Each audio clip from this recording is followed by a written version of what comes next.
কোন শব্দে হয় আল্লাহ নবী, কোন শব্দে হয় আদম আকার। এক ঠিকানায় পরিচয় দেও তিনজনার, পাশাপাশি আবার সেই কথা কয়েক কিছু কিছু পিসাব ভক্তবারে ঠিকাই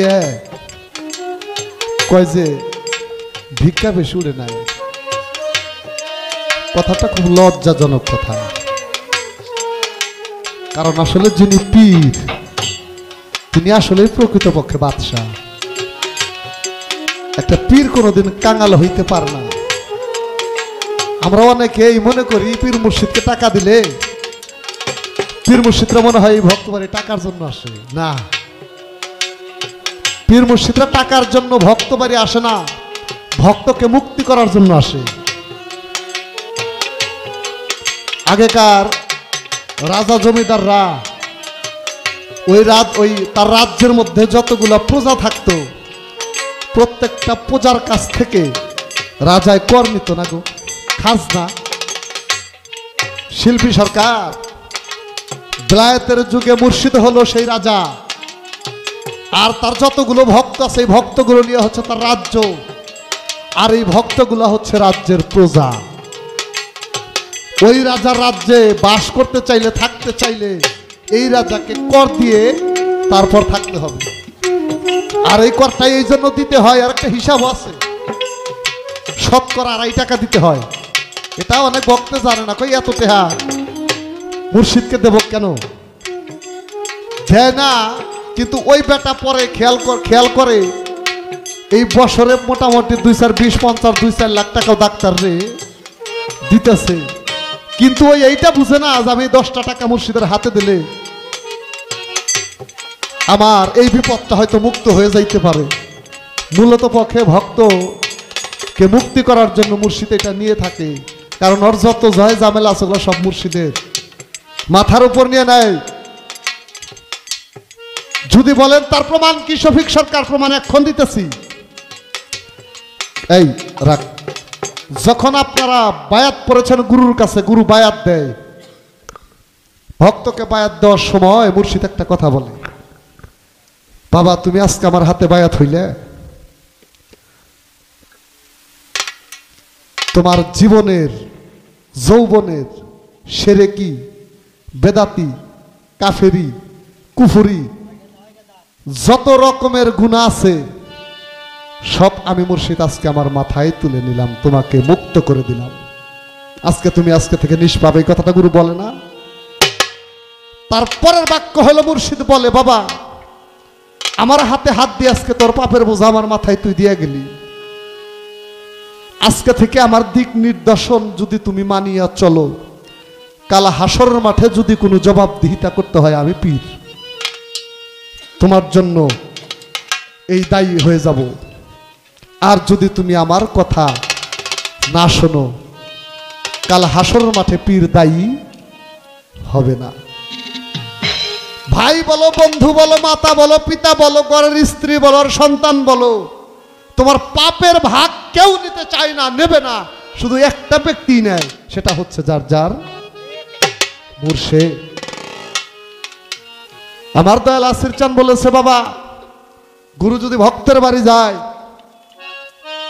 ভক্তের বিভিন্ন ভাবে খাজনা দেওয়া হয়, যার যেরকম সম্পদ তার সেই রকম যাকাত দিতে হয়, তাই দিতে হয় না গো।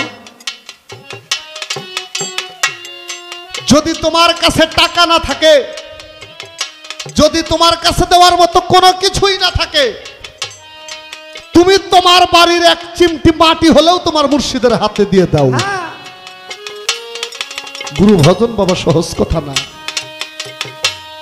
আর যেই ভক্ত মুর্শিদকে টাকা পয়সা দিতে পারে না, গুরুকে দেওয়ার মতো সামর্থ্য নাই, ওই ভক্তটা দেখবেন মুর্শিদের বাড়ি ওরসের 5 দিন আগে, 7 দিন আগে, 3 দিন আগে গিয়ে ওর এই শরীরটা গুরুর দরবারে বিসর্জন দিয়ে সে কর্ম কইরে ওর গুরুর নজরানা দিয়া রেখে আসে। শিল্পী সরকার এটা ভিক্ষা না। আল্লাহ কোরআন পাকের মধ্যে বলেছে, বান্দা তুই যদি আমাকে একবার স্মরণ করস আমি তাকে 10 বার স্মরণ করি। বান্দা তুই যদি আমার দিকে 1 হাত অগ্রসর হস আমি আল্লাহ তোর দিকে 10 হাত অগ্রসর হই। মুর্শিদ বলে ভক্ত যখন আমার এই একটা ডাক দেয়, আমি সেই ডাকটা শুনেই আমার ভক্তের আশেপাশে আমি ঘোরাফেরা করি। কেন? আমার ভক্তের কোন সময় কোন জিনিসের প্রয়োজন হবে, আমার ভক্ত, আমি যে ভক্তের কাছেই থাকি। বাবা সেই গুরুকে ভিখারে বলে গুরুকে তুমি অপমান করো না। কারণ আপনাদের এই গ্রামটার নাম মনে হয় চামুইরা, তাই না? খেয়াল করে দেখেন, বাংলাদেশের প্রধানমন্ত্রী এখন জননেত্রী শেখ হাসিনা। আজকে এই বাড়ির হজরত ভাই যদি চামুইরা বাজারের মধ্যে শেখ হাসিনার একটা মূর্তি বানায়, 2, 4, 5, 10 লাখ টাকা খরচা করে, এই সংবাদটা এই মিডিয়ার মধ্যে যাবে না? যাবে। প্রধানমন্ত্রী আমাদের এই কালিহাতি থানার যিনি এমপি, তাকে পাঠাবে, দেখো তো আমাকে কি এত ভালোবাসে, তাকে পুরস্কার করো। কি বাবা মূর্তি ওইটাই, শুধু ফুলের মালাটা চেঞ্জ করে যদি ওই মূর্তির গলায় জুতার মালা দেওয়া হয়, ওই ব্যক্তিকে কি দেশে রাখা হবে? প্রধানমন্ত্রী ডাইরেক্ট ওই ব্যক্তিটাকে মৃত্যুদণ্ড দেবে। তাহলে এটা শেখ হাসিনা আমাদের বাংলাদেশ সরকার না, এটা তার একটা মূর্তি। এই মূর্তিটাকে সম্মান করলে যদি আমাদের প্রধানমন্ত্রী সম্মান পায়, আর এই মূর্তিটাকে বেজ্জতি করলে যদি আমাদের প্রধানমন্ত্রী বেজ্জতি হয়, আল্লাহ বলেছে যারা নবী রাসূল পীর মুর্শিদ ওরা হচ্ছে আমি রবরূপী মূর্তি। ওদেরকে সম্মান করলে আমি আল্লাহ সম্মানিত হই। আমার ওলিয়া উলিয়াদেরকে যারা বেজ্জতি করে, আমি আল্লাহ নিজেই তাদের বিরুদ্ধে জিহাদ ঘোষণা করি। আর সেই পীর মুর্শিদ হচ্ছে এরা রাজা বাদশাহ, এরা কোনোদিন দান দক্ষিণা নেয় না, এরা কোনোদিন ভিক্ষা নেয় না, বরঞ্চ এরাই ভক্তকে দান করে। সন্তান নাই, মাজারে যায় কয় বাবা আমার সন্তান নাই, তুমি দেখো না আমার একটা সন্তান দাও। যদি আমার ভাগ্যে নাই থাকে, তারপরেও তোমার ভাগ্যে থেকে হইলে তুমি আমার একটা দিয়া দাও। যেমন খাজা বাবা দিছিল তার জাকের ভাইকে, যেই বেটায় দেয় ওই বেটায় কোনোদিন কারোর কাছ থেকে নেয় গো। নজরানার বিষয়টা বুঝাইলাম। এইবার তার একটা গানটার আগে জবাব দেই, তারপর দেখি 2-4টি কথা বলা যায় কিনা।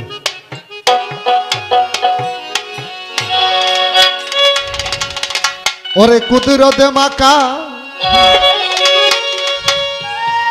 মেনের কুলা কুদরত মাকা,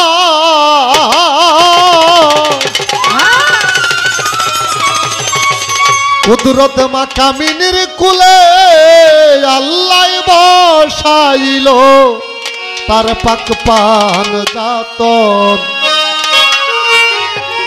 আদি যুগেই পঞ্চভাগে প্রকাশিলেন শাইনী রঞ্জন, আদি যুগে পঞ্চভাগে। এই গানটার মাঝেই 3 জনের পরিচয় পেয়ে যাবে কিভাবে সৃষ্টির লীলা শুরু হইল। তার পূর্বে আরেকটি কথা আমি বলতে চাই, আলিফ লাম মিমের ব্যাখ্যা আজ পর্যন্ত কোনো সাধক, কোনো তাফসির কারক, কোনো মৌলানা, কোনো মুফতি মুফাসসির কেউ বাবা এই আলিফ লাম মিমের ব্যাখ্যা করতে পারে নাই। কারণ সৃষ্টির মূল উৎস কেন্দ্র হচ্ছে এই আলিফ লাম মিম। এখানে সদরুদ্দিন চিশতি তার কোরআন দর্শনে প্রথম খণ্ডের মধ্যে বুঝাইছে, আলিফে হচ্ছে আমি সত্তা,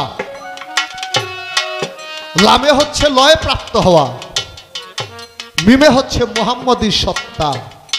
অর্থাৎ যেই মানুষটাকে তার এই আমি সত্তা লয় করিয়া মুহাম্মদের খাসিয়তে, মুহাম্মদের গুণে, মুহাম্মদের সত্তায় যিনি নিজেকে প্রসিদ্ধ করতে পেরেছে, সেই মানুষটার একটা নাম হয়েছে, সেই নামটা হইল আলে মুহাম্মদ। আলে শব্দের অর্থ বংশধর, মুহাম্মদ হচ্ছে 570 খ্রিস্টাব্দে যিনি মক্কা মুআজ্জামায় এসেছিলেন। এই স্বভাবটা যার মাঝে আছে, আমার হুজুর বলেছে তিনি নিঃসন্দেহে আমার বংশধর, তিনি আমি আলে মুহাম্মদ। তবে গানটা আগে শোনেন, তারপর আপনার জবাব আপনি গানের মাঝেই পুরোপুরি পেয়ে যাবেন। কুদরতে মাকা মিনের কুলা কুদরত মাকা, কুদরত মাকা মিনের কুলে বসাইল পাক পান যাতন। আদি যুগেই পঞ্চভাগে প্রকাশিলেন শাইনী রঞ্জন, আদি যুগেই পঞ্চভাগে কুদরত মাকা মিনির কুলে কুদরত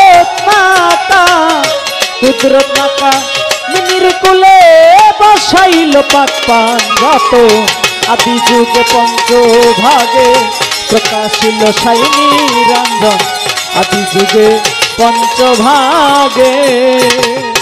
আল্লাহ একদিন ধনাগারে মাসুকের ঝঙ্কার দিল,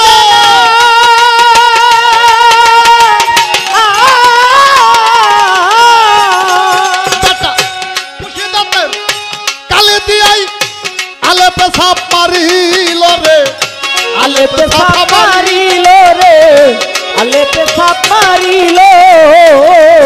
আমার আল্লাহ একদিন ধনাগারে মাসুকের ঝঙ্কার দিল,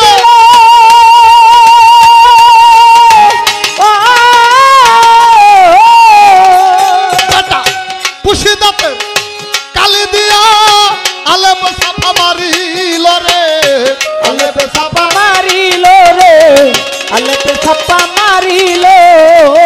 সেদিন লামে কলম বানাইয়া বাবা তিনটি হরফ যাই লেখিয়া, লামের কলম বানাইয়া তিনটি হরফ যায় লেখিয়া, লামে কলম বানাইয়া তিনটি হরফ যাই লেখিয়া, আলেফ লাম মিম যুক্ত রে হইয়া বেটা, আলেফ লাম মিম যুক্ত হইয়া আহম্মদকে করে সৃজন আদি যুগেই পঞ্চ ভাগেই প্রকাশিলেন সাই নিরঞ্জন আদি যুগেই পঞ্চভাগে।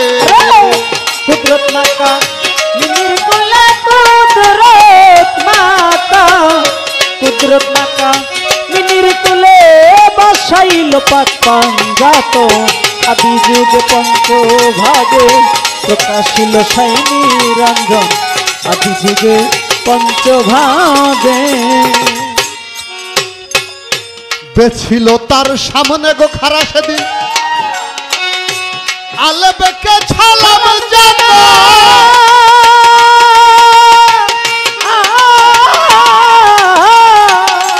সেদিন তাই তো আলেপ ফেটে যায়া এক ফোঁটা কালি চুয়াই রে, এক ফোঁটা কালি চুয়াই রে, এক ফোঁটা কালি চুয়া। ও বাজান বেছিল তার সামনে গো খারা আলেপকে ছালাম জানা, তাই তো আলেপ ফেটে যায়া এক ফোঁটা কালি চুয়াই রে, এক ফোঁটা কালি চুয়াই রে, এক ফোঁটা কালি চুয়া। এবার বেশি নে ভাবনাই সারাই আমার ফোঁটা বুঝি পড়লো ধরা, বেশি নাই ভাবনা ছাড়া মাথা বুঝি পড়লো ধরা, বেশি নে ভাবনাই সারা নখতা বুঝি পড়লো ধরা। শুরু হলো ভাঙ্গার গড়া বেটা, গুরু হলো ভাঙ্গা গড়া লীলাময় তার মতন আদি যুগেই পঞ্চ ভাগে প্রকাশিলেন সাই নিরঞ্জন আদি যুগেই পঞ্চভাগে।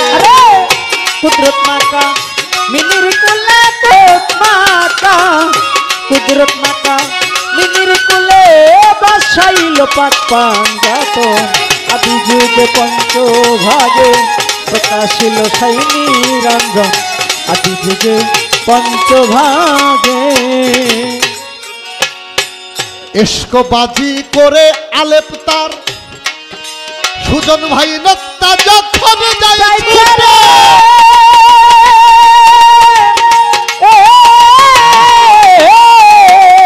আমার পিছন যায় দেখে নক্তা সৃষ্টি হয় বারে বারে, সৃষ্টি হয় বারে বারে গো, সৃষ্টি হয় বারে বারে। বাবা এসকবাজি করে আলেপে তার নক্তা যখন যাইছে রে, পিছন যায় দেখে নক্তা সৃষ্টি হয় বারে বারে গো, সৃষ্টি হয় বারে বারে গো, সৃষ্টি হয় বারে বারে। সাধক সুশীল কাইমিন রূপে নবী ওই নকশাতে আদম সুশীল তামিম রূপে নবী ওই নকশাতে আদম ছবি সুশীল কাইমিম রূপে নবী হ্যাঁ ওই নকটাতে মুর্শিদ পাবি সামনে আল্লাহ দেখতে পাবি সামনে রে আল্লাহ সামনে আল্লাহ দেখতে পাবি ঠিক হইলে মুর্শিদের করণ আদি যুগেই পঞ্চ ভাগে প্রকাশিলেন সাইনি রঙ্গ আদি যুগেই পঞ্চ ভাগে কুদরত মাকা মিনির কোলা কুদরত মাকা কুদরত মাকা মিনির কোলে বাছাইল পাটপান যখন আদি যুগে পঞ্চভাগে প্রকাশিল সাইনি রঞ্জন আদি যুগে পঞ্চভাগে আগে হচ্ছে আলিফ পরে হচ্ছে নুক্তা তারপরে হচ্ছে মিম তারপরে হচ্ছে লাম কারণ আল্লাহ যখন গুপ্ত ধনাগারে একাই ছিলেন কিছু বলতে কিছুই ছিল না যেটাকে বলা হয় গুপ্ত ধনাগার লা মাকান লা শব্দের অর্থ নাই মাকান শব্দের অর্থ ঘর বা স্থান বা ভাণ্ড যেটা শূন্য মাকান শূন্য ঘর শূন্য জায়গা সেটাকে বলা হয় লা মাকান আল্লাহ তার ইশকের জোরে আসমিত হয়ে গেলেন আল্লাহ বললেন আমার ভেতর সৃষ্টির সঞ্চার জাগ্রত হলো তাই আমি সৃষ্টির ইরাদা প্রকাশ করার জন্য আমি সর্বপ্রথম বলেছি আনা কুন মুহাম্মাদান আমা হতেই মোহাম্মদী নূর পৃথক হয়ে যায় অর্থাৎ সেটা কি একটা ফোঁটা হয়েছিল সেই ফোঁটার থেকেই যত হরফ যত সৃষ্টি যত নোক্তা সেই জন্য আব্দুর রশিদ সরকার একটি গানের মধ্যে বলেছেন কুল কায়নাতের খবর হচ্ছে এই আদম ও কালভের ভিতরে চীনা লৌগা মানুষ আগে চীনা লৌগা তারে যাইতে কলবের পথে 12টি রস হইল খাইতে যোগসূত্র ছিল নাবির সাথে মায়ের উদরে নখতাই করে নখতার সৃষ্টি 15টি ঘরে সেই 15টি নক্তা দিয়া উনি নিজের জুত নিজেই করে সমস্ত সৃষ্টির লীলা হচ্ছে আলিফ লাম মিম এই পর্যন্ত সংক্ষেপে তাকে বোঝানোর জন্য আমি চেষ্টা করলাম এইবার একটা কথা না বললেই নয় সেই কথাটা হলো একটু ছোট ছোট বাজাও আমার মতো এক বয়াতের গান শুনে এই যে আমাকে ইমরানের মতো যে চুল রাখছে এরকম এক ব্যক্তি ছোট ছোট বাজাও কথাটা ক্লিয়ার করবে একটু জিরাও গান গাইছি পাবি রে অমূল্য নিধি পাবি বর্তমানে সহজ মানুষ হতে দেখ না রে মন দিব্য জ্ঞানে তাহলে সহজ মানুষ দরকার না লালন সাইজি তাই কইছে না এই গান শুই না ও আর দেরি করে নাই বাড়িতে যাইয়া সয় সম্পত্তি যা আছে সমস্ত কিছু বউবুলাহানের নামে লিখে দিয়ে ঘরের থেকে একটা ঝুল্লা নিয়ে বাইরে গেছে গা আমি সহজ মানুষ খুঁজা বাইর করে নই আগে কথা কয়েন না গো আপনারা আরে সহজ মানুষের খোঁজে বেরিয়ে গেছে 12টা বছর ঘুরছে কোথাও সেই সহজ মানুষ খুঁজে পায় না অবশেষে একটা ক্লান্ত হৃদয় নিয়ে একটা বৃক্ষতলার নিচে বসে আছে আফসোস করতেছে হায় হায় 12টা বছর কিন্তু বাবা কম না একটা যুগ মানুষের গড়ায়ু 60 বছর হইলে তাহলে তার 4 ভাগের 1 ভাগ গেছেই গে 5 ভাগের 1 ভাগ গেছে গা হায় হুতাশ করতেছে আমি কি করলাম সারাটা জীবন আমি তো সহজ মানুষ খুঁজা পাইলাম না তন্মধ্যে ওখান থেকে যাচ্ছে এক শিশু চুলদারি বড় বড় দেখা কয় ও সাধু আপনার বাড়ি কোথায় গো আপনি এখানে এভাবে বসে আছেন কেন সাধু ডাক দিয়ে পিচ্ছিকে বলতেছে 12টা বছর আমি কত মানুষের কাছে জিজ্ঞাসা করলাম আমাকে কেউ সন্ধান দিতে বলো না তুই একটা নাবালক শিশু তোর কাছে বলে কি হবে নাবালিকা তো কোনোদিন প্রেমের মর্ম বুঝে না। বাবা তার আগে তুই আমাকে এক গ্লাস পানি খাওয়া। বাচ্চাটা দৌড়ে গিয়ে এক গ্লাস পানি না খাওয়াইছে। খাওয়ানোর পর কয় সাধু এখন একটু বলো তুমি এত হয়রান হইছো কেন? কয় বাবা রে, আমি এক মঞ্চে এক বয়তির গান শুই না 12টা বছর ধরে আজকে আমি একটা সহজ মানুষ খুঁজতেছি। বাবা আমি তো সেই সহজ মানুষের দেখাটা পেলাম না। শিশু বাচ্চাটা কথাটা শুই না খিলখিল করে হেসে দিছে। লোকটা বলতেছে এই জন্যই আমি তোর কাছে বলতে চাই নাই, যে কত মানুষের কাছে বলছি আমাকে কেউ সন্ধান দিতে পারে না, আর তুই কি বুঝবি। বাচ্চাটা ধমক দিয়ে বলতেছে সাধু তুমি আমাকে ছোট বলো না, আমি যাহা বলি তুমি তাই শোনো। এ সাধু তুমি কাকে খুঁজতেছো? তুমি কি তুমি মানুষ না? আল্লাহ আশরাফুল মাখলুকাতের শ্রেষ্ঠ জীব করে তোমাকে পাঠিয়েছে, তুমি নিজেই তো মানুষ, শুধু তুমি একটু সহজ হয়ে যাও। তাহলে কি হইল? সহজ মানুষ হয়ে গেল। হয়ে গেল তো? তুমি নিজেই তো সহজ মানুষ হতে পারো, শুধু তুমি একটু নিজে সহজ হয়ে যাও। আর এই সহজ হতে গেলেই একজন সম্যক গুরুর প্রয়োজন। কারণ কিভাবে আমি সহজ মানুষ হব সেই দিক নির্দেশনা দেওয়ার জন্য একজন মুর্শিদের প্রয়োজন। শিল্পী সরকার বলল পিসাবরা আক্ষেপ করে ঈশা কয় যে আজকে ভিক্ষা কমছে। বাবা রে, আসলে দোষটা তো গুরুর না, দোষ হয়েছে ভক্ত। কেন? পদকর্তা লালন সাইজি বলেছে গুরুতে মনুষ্য জ্ঞান যার, অধপথে গতি হয় তার। লালন বলে ওই দশায় আজ আমার ঘটেছে মনের কু স্বভাবে। এই স্বভাবটা কার?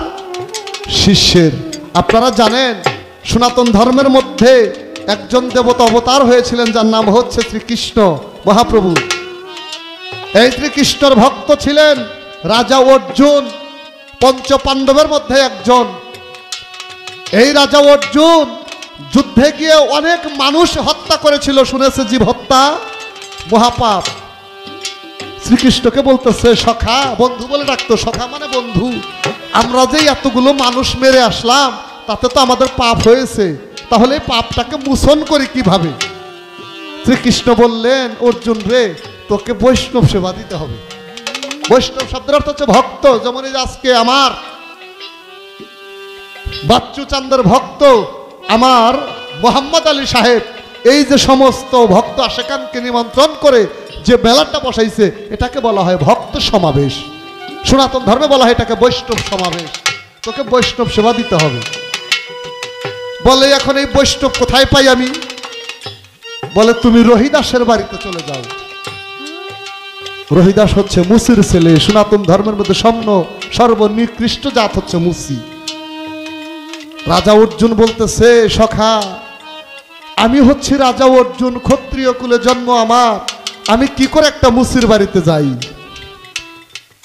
বলে বৈষ্ণব সেবা দিতে হইলে যে তোমাকে সেই মুসির বাড়িতেই যাইতে হবে। দেখেন আমি কেমন ভক্ত, আমার দ্বারা গুরু ভজন কেন হয় না? রাজা অর্জুন বলে জীবনে তো কোনোদিন কৃষ্ণ হুকুম লঙ্ঘন করি নাই, আজকে কিভাবে করি? এমন ভাবে ওকে নিমন্ত্রণ করব ও জানি আমার বাড়ির ত্রিসীমানায় না আসে। কথাটা বলে যখন রাজা অর্জুন কৃষ্ণের সামনে থেকে বের হয়েছে, এই মনের কথা কি কৃষ্ণ জানে না? কৃষ্ণ চোখের পানি ছেড়ে দিয়ে বলতেছে অর্জুন রে, এই কৃষ্ণ যে তার ভবপারের কান্ডারি, এই কৃষ্ণই যে তার পরপারের ভাবনা পারের কান্ডারি, এই কৃষ্ণই যে তোর পরম বিধাতা, এইটা যদি তুই একবার ভাবতি তাহলে আজকে তোর বৈষ্ণব সেবা লাগতো না। চলে গেছে, গিয়ে রহিদাসকে বাড়ি রাস্তা থেকে ডাকে, রহিদাস তুমি কি বাড়ি আছো? রহিদাস বলে কে গো ঠাকুর, আমাকে ডাকতেছেন? অর্জুন বলতেছে আমি পঞ্চ পাণ্ডবের একজন রাজা অর্জুন, কৃষ্ণ সখা। রহিদাস ঘর থেকে তো ফাল দিয়ে উঠেছে। যোগী ঋষি যাকে যোগ ধ্যান করে পায় না সেই প্রভু আজকে আমার বাড়িতে। বলতেছে প্রভু আপনি ঘরে আসেন। অর্জুন বলতেছে তোর ঘরে গেলে যে আমার জাত যাবে।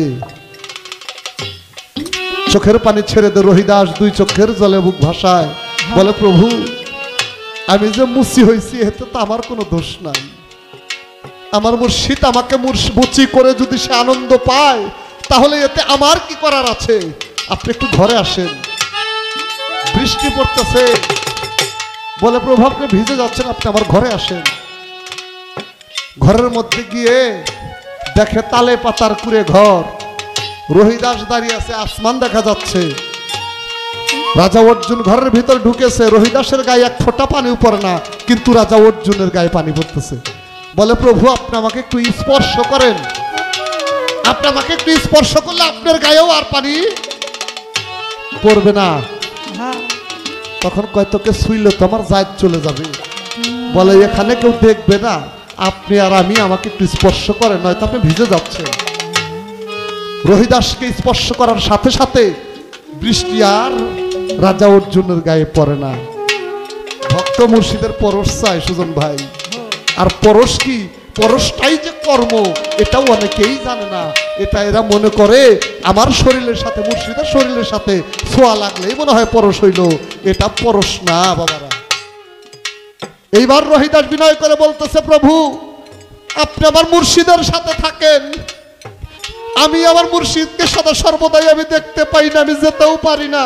আপনি তার সাথে থেকে আসছেন, আমি আমার কৃষ্ণের গন্ধ আপনার গায়ের থেকে পাচ্ছি। আজকে যেমন বাচ্চু পাগলার দরবার থেকে আমার সামাদ ভাই এখানে এসেছে, বাচ্চু পাগলার ভক্ত যারা, তারা যদি বাচ্চুর ভক্ত হয়ে থাকে অবশ্যই তারা সামাদের মুখের দিকে তাকিয়ে তার বাচ্চু চানকেই দেখতে পারবে।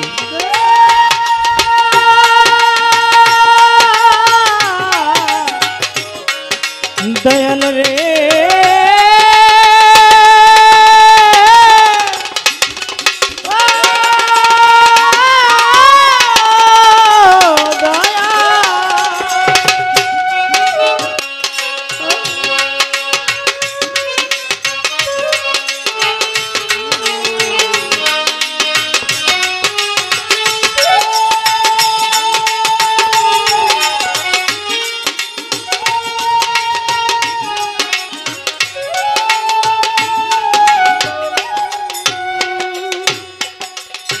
বাবা রহিদাস বিনয় করে বলতেছে প্রভু গো আপনাকে একটু আমি লবণ অন্ন না খেয়ে আমি যেতে দেব না। রাজা অর্জুন চোখের পানি ছেড়ে ছেড়ে কৃষ্ণকে ডাকে, বন্ধু তুই আমার কোন বিপদে ফেলাইনি? আমি হচ্ছি রাজা অর্জুন, আমি কি করে এই চামড়া ভেজা লবণ আজকে খাই? কৃষ্ণ খান থেকে বলে তুই সারাটা জনম কৃষ্ণর সাথে থেকেছিস, কিন্তু কৃষ্ণর লীলা তুই কখনো দেখাস নি। আজকে আমি তোকে কৃষ্ণর লীলা দেখাবো। লবণান্না সেবে বলে তাহলে তাড়াতাড়ি দাও। বলে না, আপনাকে স্নান করে আসতে হবে, গোসল করে আসতে হবে। বলে তাহলে একটা কাপড় দাও, আমি গঙ্গার জলে গিয়ে স্নান করে আসি। বলে না প্রভু, আমি যেই কূপের মধ্যে চামড়া ভিজাইছি সেই কূপের মধ্যে আপনাকে গোসল করতে হবে। অর্জুন চেয়ে দেখে সেই পানির মধ্যে বড় বড় পোকা, চামড়া ভিজাইছে। অর্জুন কয় কৃষ্ণর আমি এই পানির মধ্যে কেমনে গোসল করি? কিন্তু ভক্তের মনোবাঞ্ছাও তো পূর্ণ করতে হবে। কিভাবে এই ভক্তের মনোবাঞ্ছাও তো আমাকে পূর্ণ করতে হবে। এই কথাটা বলে রাজা অর্জুন সেই কূপের মধ্যে ডুব দিছে। ডুব দিয়া দেখে মা গঙ্গা এসে সেই নদী পানির মধ্যে হাজির। রাজা অর্জুন চোখের পানি ছেড়ে দিয়ে কয় মা, আমি নয় ভক্তর মনোবাঞ্ছা পূর্ণ করার জন্য এই পচা কূপের মধ্যে আমি ডুব দিয়েছি। মা তুমি এখানে কেন এসেছো? মা গঙ্গা ডাক দিয়া কয় অর্জুন তোর ওই পোড়া মুখে আমি গঙ্গাকে মা বলে ডাকিস না, কারণ তুই আমার ভক্তকে অনেক কাঁদিয়েছিস। রাজা অর্জুন শোন, আমি মা গঙ্গার জলে গিয়ে দুনিয়ার সমস্ত মানুষ পবিত্র হয়, আর আমি মা গঙ্গার আমার রহিদাসের পদতলে, আমি রহিদাসের পদ ছোঁয়ায় আমি মা গঙ্গার জনমটা ধন্য করবো রে অর্জুন। সেখানে দাঁড়িয়ে সাধক বলে ভক্ত আমার মাতা পিতা রে, সমাদ ভাই ভক্ত আমার গুরু, ভক্ত আমার নাম রাই কাছে বানসা কল্প তরু ভক্তের হাতে প্রেম ডুরি ভক্তের হাতে প্রেম ডুরি সেই দিক ঘুরা সেই দিক ঘুরি ভক্তের হাতে প্রেম ডুরি সেই দিক ঘুরা সেই দিক ঘুরি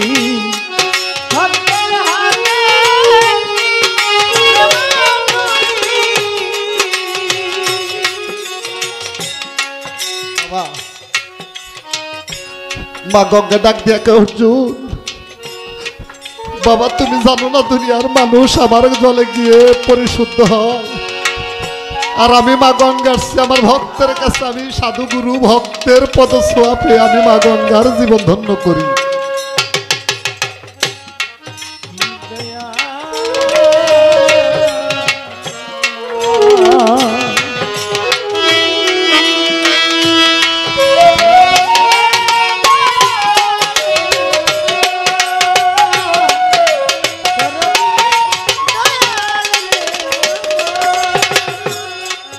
সেখান থেকে অর্জুন উঠে যখন বাড়িতে গেছে, রাজ্যের সমস্ত ভক্তকে দাওয়াত করছে, সবাইকে খানা দিছে, সবাই খানা খাইতেছে, কিন্তু রহিদাস খানা খায় না। সমস্ত খানাগুলো একত্রিত করে আলাদা রেখে তারপর খানা খাচ্ছে, কিন্তু স্বর্গে ঘন্টা বাজতেছে না। অর্জুন বলতেছে সখা স্বর্গে তো ঘন্টা বাজলো না। বলে অর্জুন রে তোর পাপ মুক্তি হয় নাই, তোকে আবার ভক্ত সেবা দিতে হবে, তুই আবার রহিদাসকে একা সেবা দে। যখন রহিদাসকে আবার নিমন্ত্রণ করে সেবা দেওয়া হয়েছে, দেখে ঘরের ভেতর থেকে রহিদাস খানা খাচ্ছে, কিন্তু রাজা অর্জুন আড়াল থেকে দেখে সেই খানাটা স্বয়ং মুর্শেদ তার কৃষ্ণ নিজেই খানা খাচ্ছে। যিনি গুরুর জাতের সাথে মিশে যায়, সেই ভক্ত যদি খানা খায়, সেই ভক্তের মুখে মুর্শেদ খায়। সেখানে দাঁড়িয়ে কালুসা ফকির বললেন, মুর্শিদ চরণ অমূল্য ধন, মুর্শিদ চরণ অমূল্য ধন, মুর্শিদ চরণ অমূল্য ধন, দিন থাকিতে ভুইল না লোহা রে বানাইল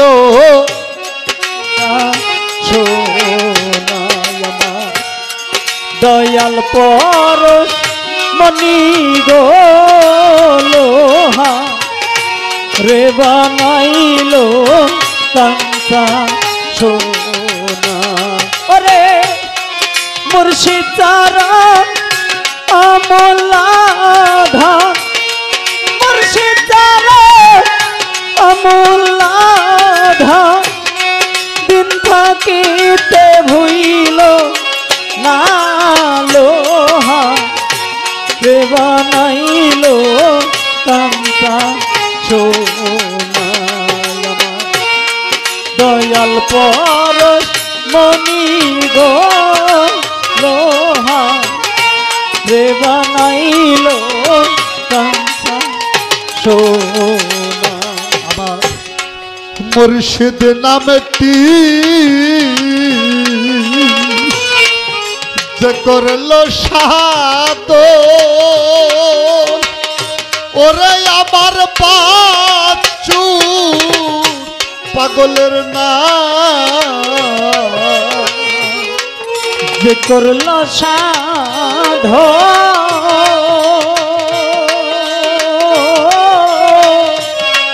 বিনা দুগ্ধে দই পাতিয়া তুইলা সে মাখো, মুর্শিদ চরণ যে করল সাধ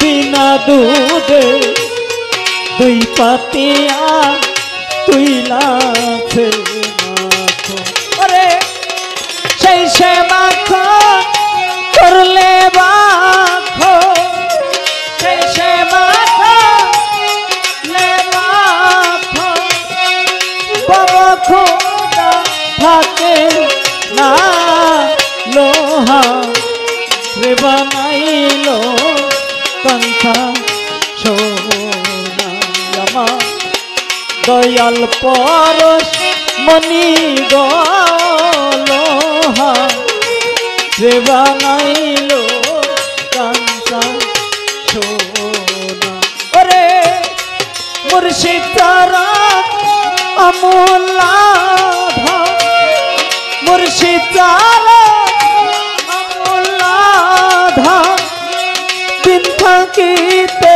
ভুইল না লোহা রে বানাইলো কাঞ্চা সোনা আমার দয়াল পরশ মনি গো লোহা রে বানাইলো কাঞ্চা সোনা যখন ফুটবে হৃদ কমলে ফুল ভক্তর যখন ফুটবে হৃদ কমলে ফুল মন ভোমরা ফুলের গন্ধে হইবে যে আকুল যখন ফুটবে কমলে ফুল মন ভোমরা ফুলের গন্ধে হইবে আকুল যখন ফুটবে হৃদ কমলে ফুল ওরে ভক্ত যখন ফুটবে হৃদ কমলে ফুল মন ভোমরা ফুলের গন্ধে হই দেখলে ছবি পাগল হবি দেখলে ছবি পাগল হবি পাঁচু চাঁদের দেখলে ছবি পাগল হবি ঘরে থাকতে পারবি না লোহা রে বানাইলো কাঞ্চা সোনা দয়াল পরশ মনি গো লোহা রে বানাইলো কাঞ্চা সোনা ফকির কালা শাক ওরে আমার মন ওরে ফকির কালা শাক ওরে আমার মন সরলে রোল মিশায়া হারাইলি সকল কালা শাক ওরে অবুধ সরলে রোল মিশায়া হারাই ওরে ফকির কালু শাক ওরে আমার মন ওরে ফকির কালু শাক ওরে আমার মন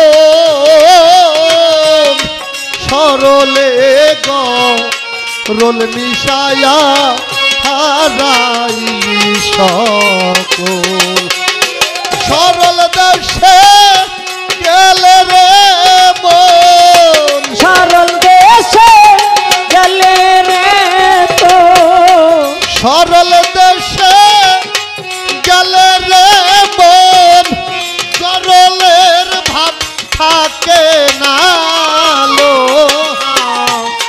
রে বানাইলো কাঞ্চা সোনায় আমার মুর্শিদ পরশ মনি গোলো রে বানাইলো কাঞ্চা সোনা মুর্শিদ চরণ অমূল্য ধন মুর্শিদ চরণ অমূল্য ধন দিন থাকিতে হইল না লোহা আমার বাজান লোহারেও বানাইলো কাঞ্চা সোনায় আমার মুর্শিদ পরশ মনি গো আমার বাজান লোহারেও বানাইলো কাঞ্চা সোনা